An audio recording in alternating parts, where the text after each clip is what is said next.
Hello and welcome. Thank you for downloading Season 1, Episode 30 of the CWSA podcast. I'm Chris Voles, the Executive Director of the Collegiate Women's Sports Awards presented by Honda. Honda is a proud partner of the Collegiate Women's Sports Awards, the Honda Sport Award, and the Honda Cup.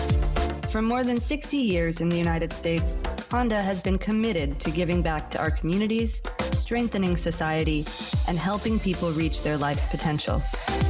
Through its partnership with the Collegiate Women's Sports Awards, Honda has been powering the dreams of the nation's top female collegiate student athletes since 1987. Learn more about Honda's corporate social responsibility initiatives at csr.honda.com. The Collegiate Women's Sports Awards, widely known as CWSA, is and has been for the past 45 years the most prestigious athletic award program for collegiate female athletes in the United States. Among its prestigious awards, we honor 12 Division I Honda Sport winners and culminate in the Honda Cup. The CWSA podcast features the Collegiate Women's Sports Awards past Cup winners who represent the best of collegiate athletics. We hear about their achievements, experiences, and the lessons they have learned on their journey. We also discover where their life's path has taken them beyond their sporting careers. We share these extraordinary athletes with you each Monday through June and our 45th celebration of this elite sisterhood of the CWSA family. This episode catches up with, we can barely catch up with Suzy Favor. Being a great distance runner at the University of Wisconsin, where she was named Honda Cup winner in 1990. She then went on to qualify for 3 Olympics and at one time was the fastest middle distance runner in the world. We'd like you to stay with us on social media through @WizSports on Twitter, Facebook, Instagram, LinkedIn, and YouTube. Show notes can be found at wizsports.com on the CWSA podcast page. And follow us with CWSA at CWSA_Honda Cup on Twitter and Instagram, and Collegiate Women's Sports Awards on Facebook and YouTube, as well as on our website. And you'll be getting some Instagram social from Suzy towards the end of the program. At the University of Wisconsin, Suzy Favor won the Honda Cup in 1990 and the Babe Zaharis Award for the top female collegiate athlete in the country. She was named by the Big Ten Conference as the top female athlete in conference history. She won a record 9 NCAA championships, 32 Big Ten championships, and a silver medal in the '89 World University Games. She won 4 USA outdoor track and field championships and 3 indoor championships, all in the 1,500 meters. She competed in the 1992, 96, and 2000 Summer Olympics. Competing professionally, she set 2 American records and ran her specialty, 1,500 meter, under 4 minutes 5 times. Became the second fastest American woman ever at 3:57:40. Oh my gosh, Suzy, those are some times. Thank you. It was a lot of hard work from 10 years old to 36 years old. A lot of hard training. Wow, 10 to 36. You got to tell us, are you still running? You know, the injuries have kind of taken a toll on my body, but I do run. I mainly jog, and I've really gotten into walking. So walking is probably more my sport right now. Excellent. Well, why not? You've put in enough miles over the years. Exactly. I'm good with just taking it easy, hiking mountains, and being good to my body now. Oh, that's probably a good advice for a lot of people. Yeah. Hey, listen, I know you grew up in Stevens Point, Wisconsin, which is about 100 miles from Madison. What was your childhood like? When did you start sports? How and why did you choose running? You know, I started running pretty early on because I beat the boys in elementary school. So that kind of got things going. And then in high school, my sister, Chris, she was a year ahead of me. She started running and I always just was by her side. And I decided, well, I'll copy my sister. Next thing you know, I'm winning all these races. My sister had won the state championship the year before I went into high school. And I just admired her so much that I wanted to be like her. And then that's where I started winning every state title I ran in. I had a childhood which was very motivating. My father had us doing adventurous things, and I felt like I lived an adventurous life. So training was something that, for me, it was easy. It was fun. The racing was exciting, even at that age. Well, that's good to know, because here you are. You're a U.S. junior record holder, and you've won national junior titles while you're in high school. And yet you're saying that you're having a good time and it's motivating and adventure and fun. So I think that is great news. So then you become, with all of those accolades and accomplishments, you started to be recruited. And what kind of universities did you look at, and how did you decide on your college destination? Well, with these junior championships when I was in high school, that's when the coaches from college started monitoring us and watching to see who was going to be the top recruits. That's how it started. And I was recruited all over the country. I did my 5 visits, which was exciting, meeting new people, traveling out of Wisconsin. I knew at that time I wanted to go to a school with warm weather. Growing up in Wisconsin and running in, below 0 temperatures, I just finally decided I need warm Southern California weather. But in the long run, I ended up staying in Wisconsin because my sister, who I admired, she was running for Wisconsin, and Wisconsin had just won the national title, NCAA title for cross country. And I figured this is the top school in the country. So that's how I chose to go there. And the coach was exceptional. That's Peter Tagen, is it? Yeah. He's an East German coach who came to the U.S. and actually escaped when things were bad in the Cold War.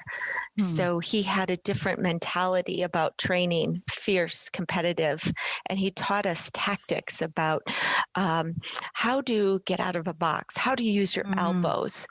I have so many scars on my shins from people getting spiked in the races. So I learned very early in college to be aggressive, and that prepared me for my professional career. Suzy, unfortunately, so many distance runners, you happen to suffer from anorexia late in high school and early in college. How did you face that? Yeah, I had more bulimia than anorexia. So this eating disorder, very common in runners. You see runners that are very, very thin. And I also knew that weight mattered in my sport. So I felt I had to be leaner. I think that was the start of what I saw as a runner. But in hindsight, it really wasn't about the food. It was about the control. And I think with me winning so much, I felt out of control because there was so much pressure and there were eyes on me, mainly in the state of Wisconsin. And the control was something I craved, I needed. So going to college, that's when I felt really out of control with the education, juggling, training. I then got a stress fracture, and I remember a doctor telling me, your nutrition needs to be good or otherwise you're going to get more stress fractures. And that was kind of a turning point. I also took a nutrition class freshman year, and I realized the importance of being healthy, and that was the turning point for me. Mm-hmm. You say that all eyes were on you in Wisconsin, and you are so humble about that. I was the athletics director at University of Minnesota at the time. So all eyes at Minnesota were on you as well, as were the Big Ten. So when you did make that turnaround, I think in some ways you helped countless women kind of work on that control versus nutrition, that female triad, if you will. So thank you for working on it and coming around. Thank you, because that control is something that so many young people don't speak about. They're not talking about what's really bothering them inside. And that's the key. Having somebody you trust who makes you feel safe is where you want to start discussing what is the problems in your life, because it is a mental health issue. We tend to just think about it as food and not eating enough. Mm-hmm, mm-hmm, indeed.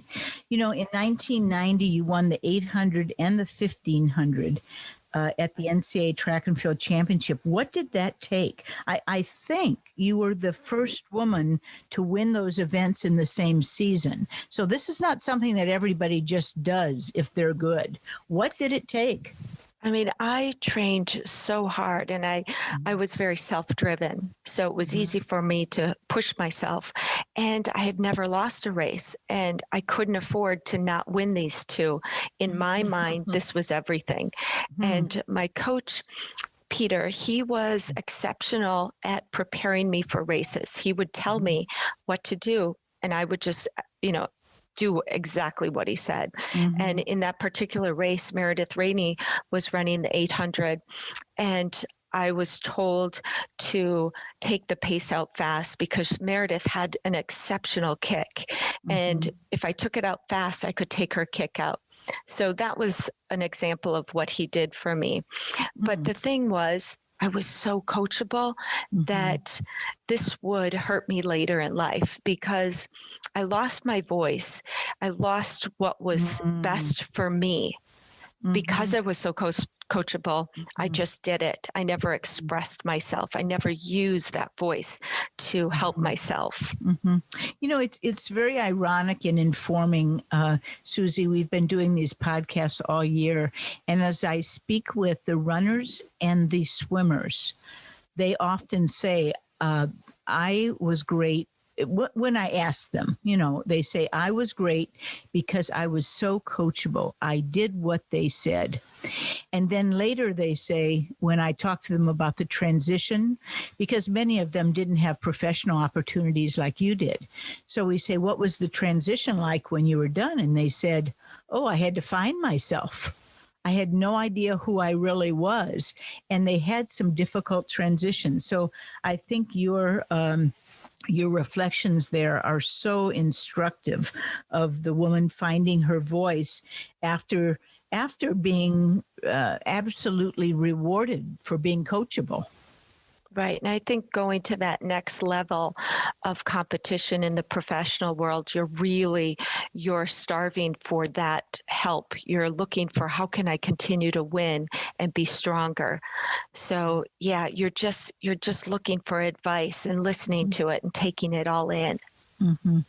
You ended up winning the 800 in 1:59.11, first time that a woman had broken 2 minutes in a collegiate race. No woman had won 4 times in the same event. I mean, just collegiate middle distance. You really were wrapped up in it. And all of these accolades ended up with a lot of things, but among them, and most special to us in our CWSA family, is that you won the Honda Cup in 1990. And I'm wondering, what do you remember about that? And do you think such recognition was and is still important for women? Yes, I think, when I was running in the 80s, this wasn't mainstream out there.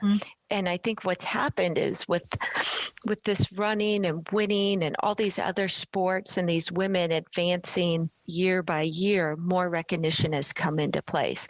So right now, these women they are so fortunate to be getting this recognition where the whole United States is watching them.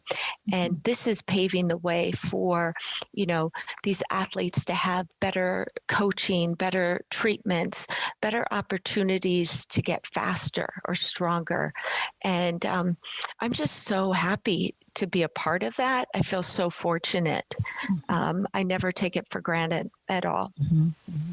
We've seen the pictures of you and actually your daughter as well with the Honda Cup, and it reminds me of that 1990 when you were selected. And this is an incredible finalist group. You had you won, and the second in the rung were Dawn Staley, who's now the USA Olympic basketball coach and was playing for Virginia, Jill Andrews, gymnast from UCLA, Brandy Chastain, of course, of World Cup fame, soccer from Santa Clara, and Lisa Fernandez, softball, UCLA, and Janet Evans from swimming. So, it's amazing how many of you went on to the Olympics, and that elite sisterhood, of that class of 1990.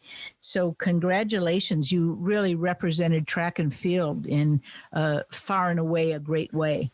Thank you. And, a couple days ago, I was looking over the list of winners, and I remember at the awards finals, just, seeing these great athletes, but getting to know them, their character is amazing. And I think that's what says a lot for these athletes, is just because they're great athletes, they're better at their personality and helping other people.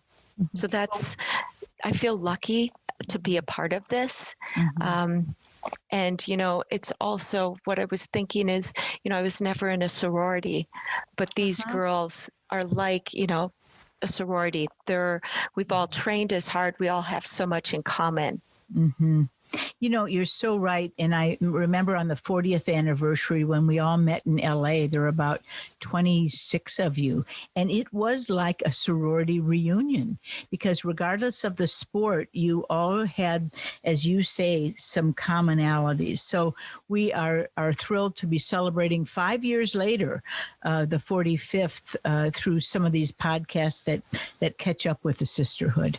Yeah. And Chris, that was an amazing experience, the 40th anniversary. And thank you for doing that, because it was really incredible to see where everybody's lives have taken them to after this Honda Cup.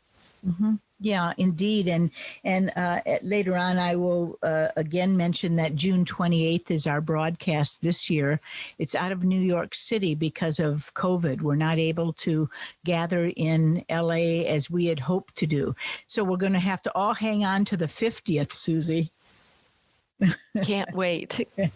Suzy, what was the best advice given to you by high school, college coaches, Olympic coaches, professional coaches along the way? I think, number one was to keep the sport fun. And obviously that's hard when the pressure gets so enormous, like at the Olympics. So I wish I would have had more balance. I actually wish I could have had, people tell me that it's okay to lose. I never had that mentality that it was okay. And I know it sounds bizarre that I never felt I could lose, because life is about failures and disappointments. But for me to be a perfectionist, it was really life draining, in that I had put so much pressure on myself to be number one, that it was disappointing when I couldn't live up to that. Sure. And, when you're talking about an Olympic venue, you're talking about the world. And just to make an Olympic team is incredulous. So I hope that you look back at that now and feel the pride that all of us felt for you. Absolutely. You know, as you get older, I'm 52 right now, and I tell myself, oh my God, I forget I was in 3 Olympics. What an honor. You know, I think at the time when we're young, we take that for granted. But now, you know, I can tell myself, I can tell my daughter, yeah, I made 3 Olympics, and I'm really, really proud of that. And I like to focus on that now more than maybe I didn't medal. That's okay. I was there. Right, exactly. What are the benefits and challenges of competing professionally abroad? Because you were one of the sports in 1990 who had that opportunity to do that, and you know, as in terms of training for the Olympics as well. But what were the benefits and challenges of competing abroad? Well, I have to say my high school years competing abroad were adventurous, exciting. I got to see the world for the first time. I went to Yugoslavia. I went to Romania. So this was before the end of the Cold War. So I was told I couldn't talk to the Romanians or the Russians. They wouldn't talk. The coaches were always around them. But somehow I would get a smile and I would say hi to them and they would smile back. And I was challenged by making friends with them because it was just so odd to me that we couldn't be together. We couldn't associate with one another. But I think also the challenges were being the youngest. I felt very vulnerable. I felt alone at these meets because there were so many great athletes, especially the Romanians and the Russians were incredibly good. And that was hard for me. I also felt, you know, when I traveled so far away that I just wanted to be home. I wanted to be comforted by my mom and dad.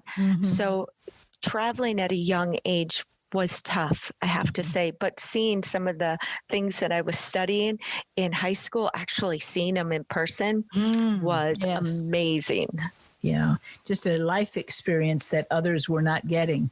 What about after you graduated from college and continued your professional career? When I switched over to my professional career, I actually was, you know, in good hands because of my coach being East German and preparing us. That was a huge advantage. I then learned that this was my job and I was going to be in Europe for the whole summer to compete. I got used to it. It took a little bit of time, but having support around me was important. You know, I had my parents' support. I had my siblings' support. I didn't always have the support of somebody close to me, but just knowing that my parents were there, if I needed to pick up the phone and talk to them, that made things a lot easier. Even as a professional, you need that type of support. You know, you talk about, I read where you had a quote. It said, "It's become my job, but it's the greatest job in the world." And I love that, Suzy. You know, it you know, some people would love to probably be in a position where they could make a living being an athlete. And of course, there's a lot that goes on with that. What was it like to earn your living as a runner for so many years?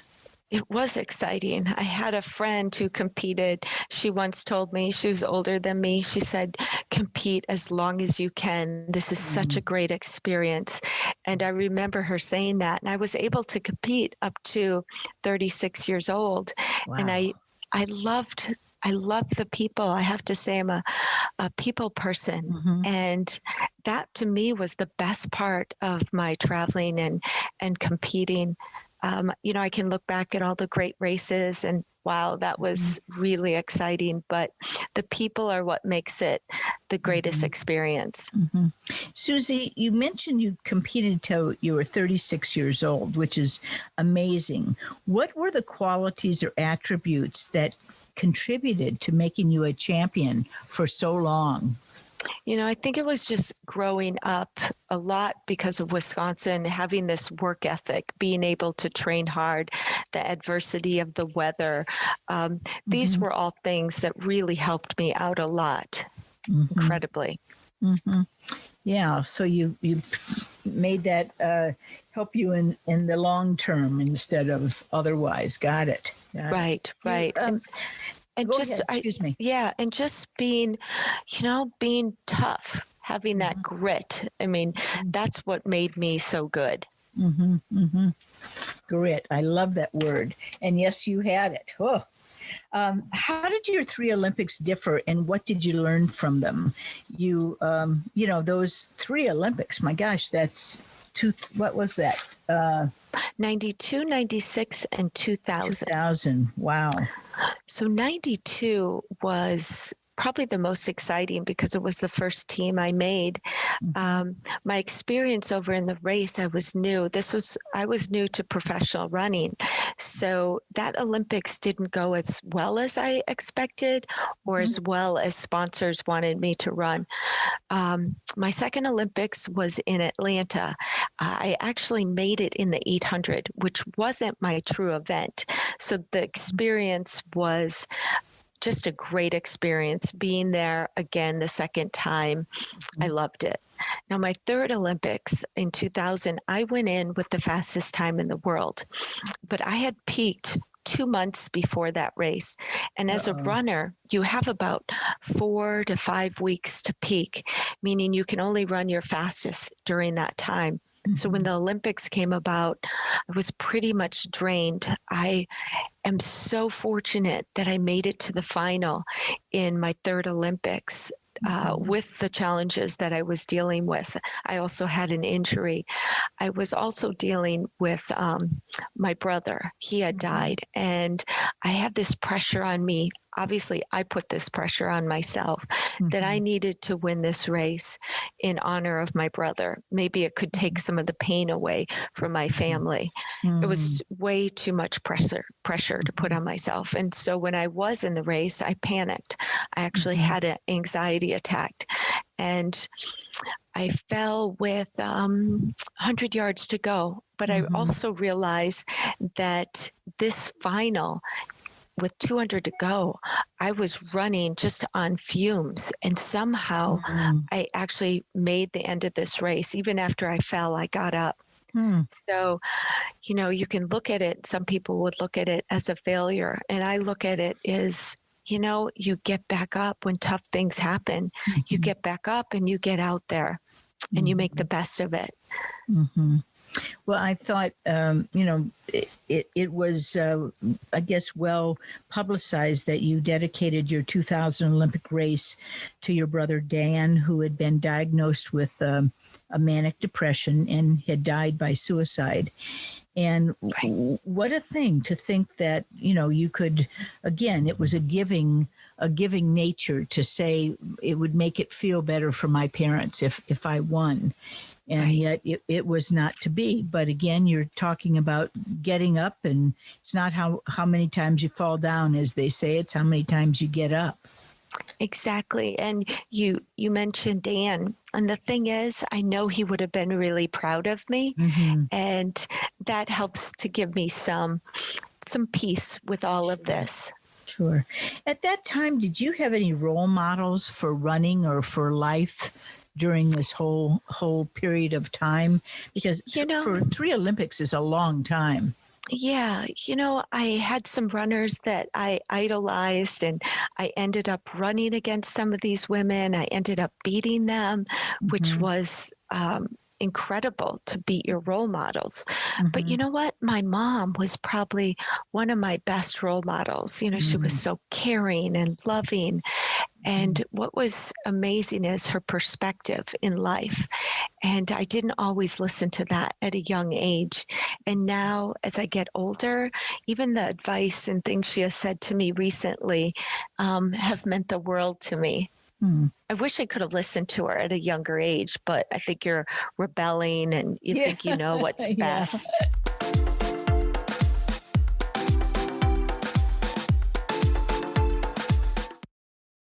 Is it fair to say, Suzy, that you then, after you retired from, you didn't retire right away. I think you thought, well, maybe I'll take it one more Olympics. Right.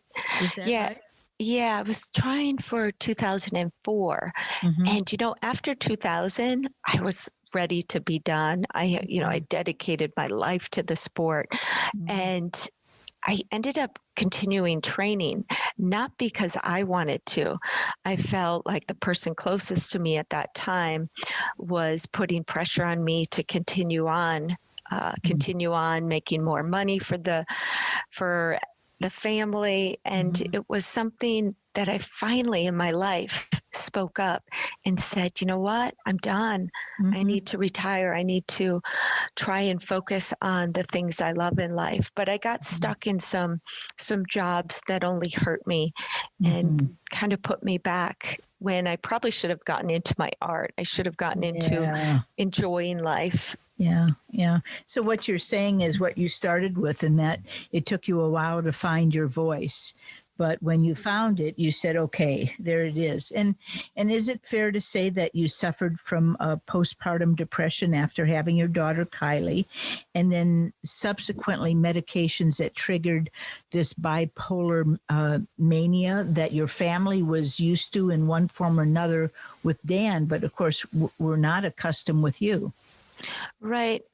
So first of all, when they gave me that antidepressant, no doubt it sent me into a mania state, but they also have proof now that childbirth can bring on bipolar, actually. So if it's in you, if this gene genetically is in you. So I think these double whammies are something that, brought this on and took me to a dark place. You went to the dark place, but just as you have always espoused, it's not the falling down, but the getting up. You have since done a lot of work to get yourself back, and in this journey have become a mental health advocate. So I'm curious about the silver lining after those challenging years. Yeah, it was, when I started speaking on mental health and my bipolar and my story, it was challenging at first because after I would speak, people would come up to me and they would tell me their stories. And I think they would look for advice. And my advice was, what you can do is see a psychologist for yourself, because you can get the advice on how to help a loved one. And I found it that so many people didn't want to do that. They wanted the person with the mental illness to go in for help. And so many times they don't want to do that.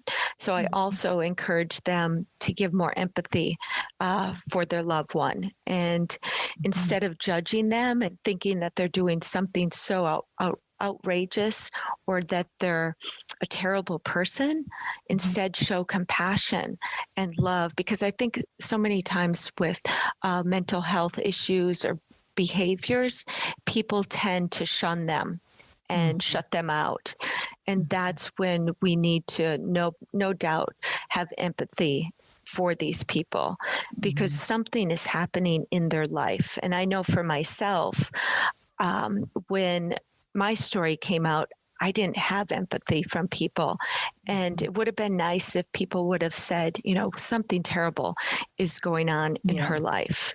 And instead of judging, that would have really helped me a lot. Yeah, that is wonderful advice to give to everyone. We interviewed on the podcast show Shamiqua Holzclaw, who is now also a medical health advocate.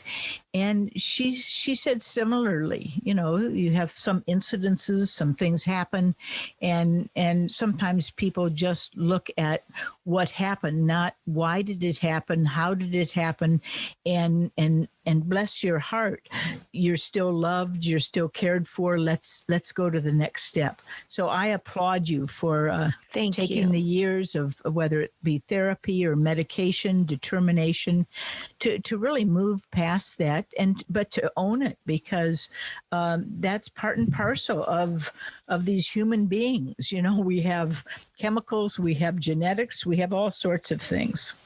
Right. And, the owning it, I think, is really good. But I also, my behaviors, I was told by some people to own it. And that was the wrong advice for myself. And to what I did just even in the last year. I have found my voice. I have figured out who I really am. I've looked really deep into the little girl I once was, and would this little girl want to hurt as bad as she did? And no, she wouldn't. And so that's helped me. And hopefully a lot of people in life can find that little girl or in themselves and think, what would she have done? What would she have wanted? And that has taught me a lot from my therapy.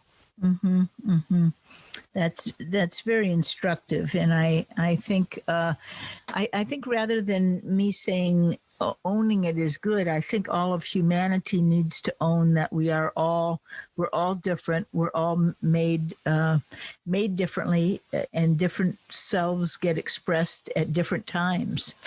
And you know, if we have help and love and as you had, determination, we can see the other side of it. And this other side of it, my gosh, you have returned to your roots with art, and you're still moving and being a mom. Tell us about that. Well, you know what? Kylie is my daughter, who is almost 16 now. I can't believe that. I know, it's crazy. And just dealing with a teenager, I never knew it would be this difficult. But she is an amazing child. I love her so much. And obviously I look back, and as a teenager, I must have been a struggle for my mom, but she was so supportive. But my daughter, Kylie, I've actually encouraged her to find what she loves. And I don't want her to feel like she has to be an athlete or follow in her mom's footsteps. I want her to be her own person. And I feel like she's really doing that. So what was the other part of the question? Because sometimes I get off on what I'm just saying. No, I think just you're back to your roots and the gifts of coming back and claiming your art too. Yeah. That's really been therapy for me. It's been my true self and a way to go back to expressing who I really want to be. So I'm very lucky to have something else to balance my life out. And I learned that as a preschool little girl who loved art and didn't want to be taken away from the easel. What are the life lessons that you learned from being an athlete? So many. There were just so many life lessons. I think the best life lesson I learned was to probably speak up for what you want and what you deserve. And the challenges that you're having, you can't keep those inside. You need to express those to somebody. And I said before, somebody you can feel safe and somebody you can really trust. I learned to obviously being honest with yourself and having my coach who taught me so many great things. I'm very lucky to have had that. And I think it's important to have a great coach, somebody you can learn from. There's just, it's endless things that I've learned from my sport, but mainly it's taught me to be a better person. It's taught me the compassion, and it's taught me how to support people. And now I like to support the other athletes because I can relate to the things that they're going through. Which athletes are you going to be cheering on in this Olympics coming up? I'll be cheering on all the track and field athletes. I can't keep up with what a diplomat.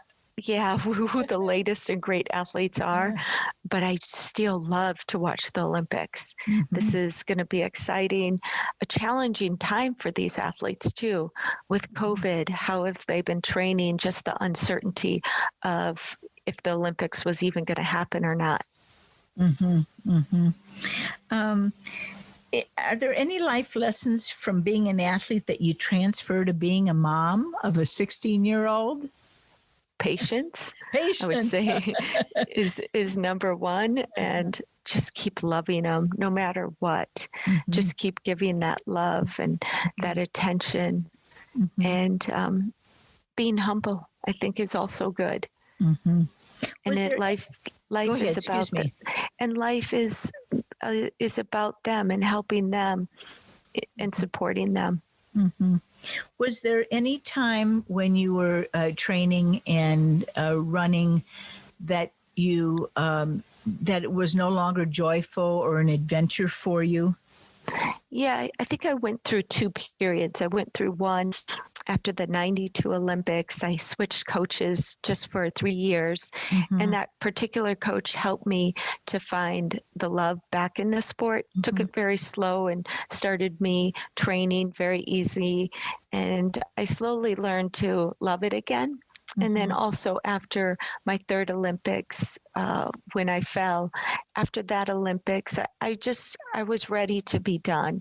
I wanted to move on to other things. But, I had to speak up because other people wanted me to continue. Yes, exactly. And what do you see yourself doing the next 5-10 years when we see you back at the 50th anniversary? What will we know about Suzy Favor Hamilton? This I love, because some people say, well, what am I going to do in the next 10 years? Maybe I'll get this job or I'll do that. But for me, it's simple. I want to spend more time with my parents. They're 83 and 86. Oh. And my siblings. You realize how fast time goes by.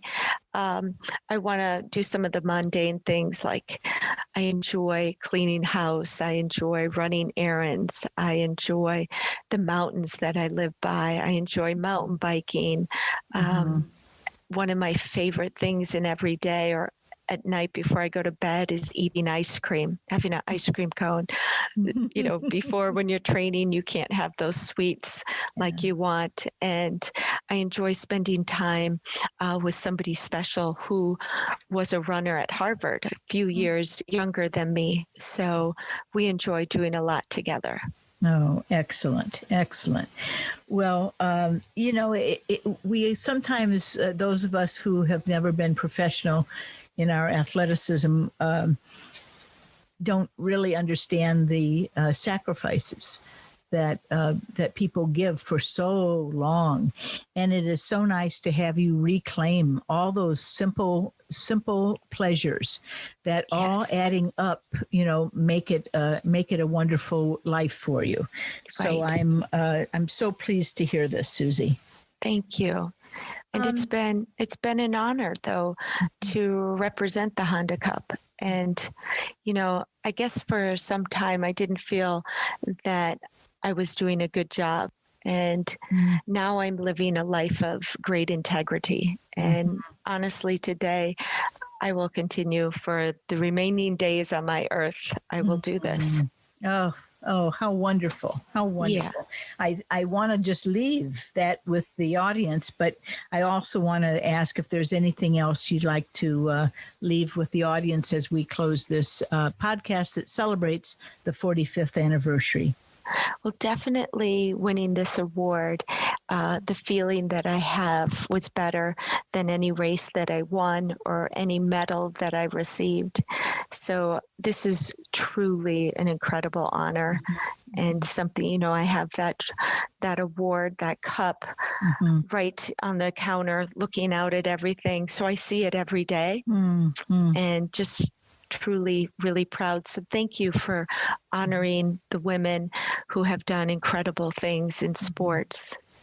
Well, you're making a difference. Well, thank you. Thank you. I can only, it's on the shoulders of all of you women who contributed and made your statement through sport and then continue to do good life work. And so it's really an honor for me to be able to keep these stories alive and keep the names alive as we go, through each decade of evolving women in sport. So thank you so much for being part of this elite sisterhood and caring so much about us and being available to join us as you did today. And I will be in touch with you when I'm in your area. And then, of course, for the 50th. But make sure you tune in on June 28th at 6 p.m. your time on the West Coast, 9 p.m. on Eastern time for the broadcast, which will be out of New York City, where we're going to recognize the class of 2020, although incomplete because of COVID. We will introduce the class of 2021. And then, of course, we'll have our celebration of the 45th with many, many images. We're not able to meet and come together, but we're going to pivot and do the best we can with other mediums. So I'll look forward to hearing from you afterward, Suzy, to see how we did. Okay, I can't wait. And hopefully our listeners will be able to tune in too. Absolutely. Would you like to share your Instagram with our audience? So I only have 6 followers because I just started it, but it's you're not going to find pictures of me. You're going to see my art. And it's Suzy, Suzy, artist, ARTIST, 88@gmail.com. Oh, fabulous. Fabulous. Well, I'm going to be one of those followers because I love art and I can't wait to see what kinds of things you're doing. Thank you. It's definitely a way that I can express myself now. Excellent. Well, thank you, Suzy Favor Hamilton, for joining us. It was great to catch up. You can follow her on that Instagram. You could be number 7 and number 8 or number 70 and number 80. Who knows? With the divorce, it's now Suzy Favor. So I got a shorter name. Okay, we're back to Suzy Favor. I stand corrected. So Suzy Favor, just as I knew you originally back in 88 and 90. Yes, going back to my old roots. Yeah, you've returned to your roots in many ways. Thank you, Suzy, for pointing that out. Let me repeat some social media information, social media plugs for CWSA and WIS Sports on Twitter, Facebook, Instagram, LinkedIn, and YouTube. Show notes can be found at wisports.com on the CWSA podcast page. And while you're on the website, check out the other conversations from the world of women's sports. Visit us at collegiatewomensportsawards.com for more information about the awards and to see our roster of honorees. Tune in next week to hear the story of another great athlete and mark your calendar for June 28th, 9 p.m. Eastern Time for the annual awards broadcast on CBS Sport Network. Thank you for listening and helping us turn up the volume for women's sport. Onward.